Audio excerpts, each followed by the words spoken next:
became part of the Soviet Union, where the revolution was born from conditions stemming from First Imperialist World War.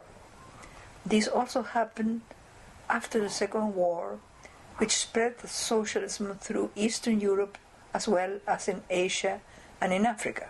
Once again, it was not that the contradiction between the development of productive forces and the relation of production has matured, as the Second International claimed, but it was once again the political condition created by the war that allowed this advance towards socialism to take place, and socialism was spread to a large part of the world.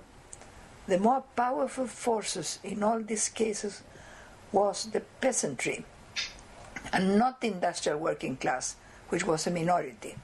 I am referring to the revolution in Asia and in Africa, to the national liberation movement which emerged in those countries.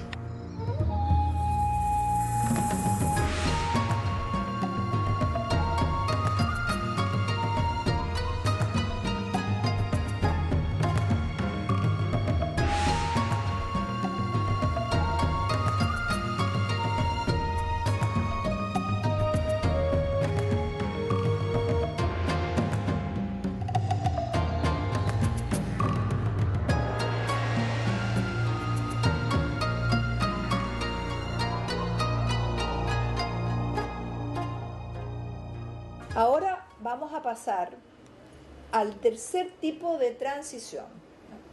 Hasta ahora hemos visto. Now we are going to move on to the third kind of transition. Up to now we have looked at what Marx thought would happen, but did not really happen in history, a revolution in the most developed countries. Then we looked at transition in underdeveloped countries, but there is something I forgot to say. We have talked about the political conditions which caused these insurrections, but what about the state power? Does the revolution conquer the whole state power? State power, that is, all of the state, the executive, legislative and judicial power, local authorities, the army force, all of that.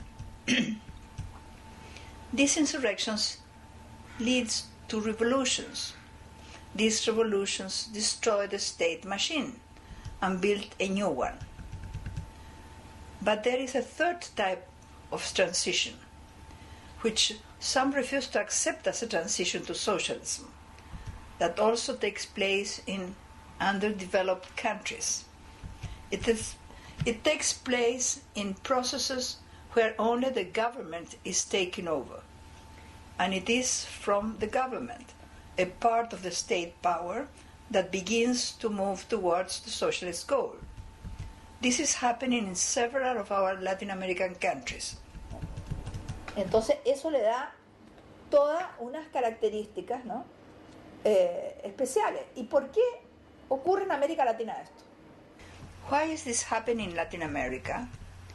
Remembering what happens in the Soviet Union is, I think, very useful to analyze what is happening now in America Latina.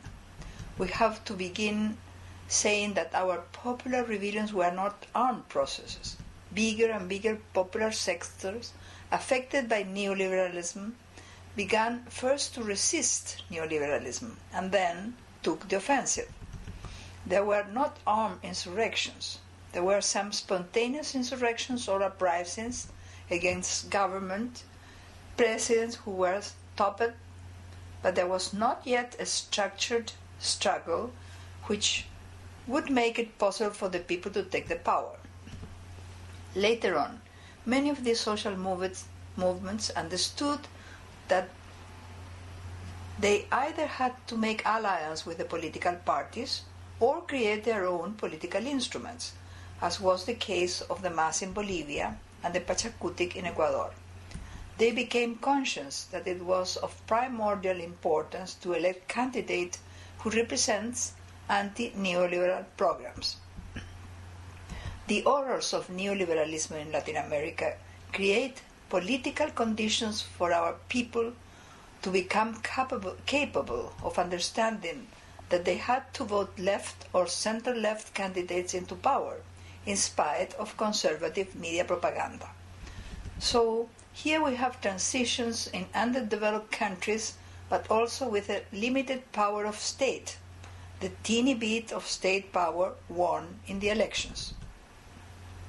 Therefore, it is important to distinguish between becoming the government and having the power. In Chile, for example, there were people on the left who thought that with Allende in the government we had the power. But this was not so. Believing we had the power, they demand that the government find solutions, nationalize all enterprises, expropriate them, give them over to the workers. They thought that the government could do everything it wants, but this was not the situation. Knowing how little power he had, Allende proposed nationalizing only the strategic companies. In fact, they nationalized copper, the main product in the country, like oil in Venezuela. And even this measure had the support of the right, which, with the people looking on, was unable to adopt an anti-nationalist position. So, copper, textile industries were also nationalized, in general the strategic industries. Nevertheless, there were some on the left who began to take over small companies and to want to nationalize everything, not understanding that we had only a small part of state power, and this was not Allende's strategy. Y esa no era la estrategia de Allende. Uno de los grandes problemas de Allende fue que nuestra izquierda, la chilena, no entendió la estrategia de Allende. One of Allende's big problems was that not all our Chilean left understood his strategy. Some sectors of the left wanted a different kind of strategy. Some people asked, why didn't Allende call for a constituent assembly? Well, really it was because in Chile we never had a clear electoral majority. In all the elections we had a little less than 50%. Of course, there are bold people who lunch for and creates the condition for moving on. But there perhaps we were too timid. We didn't want to risk it, because going to a constituent assembly without having enough support to win is much worse than not going. The great problem with these transitions is that the inherited state apparatus does not provide a way forward. It is like a car made for a city, not for raw country roads. So the engine of the state does not work on these new roads that is full of potholes and stones. That is one of the big problems. And that is why Walter Pomar, a Brazilian political leader, suggests that if the left is not in possession of the whole of the state power, then we can only talk about struggle for socialism and not of transition to socialism.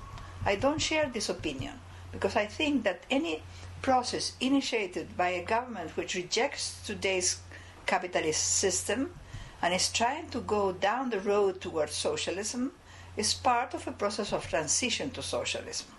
I would define it not by the pace of what they are doing, but because of the goal.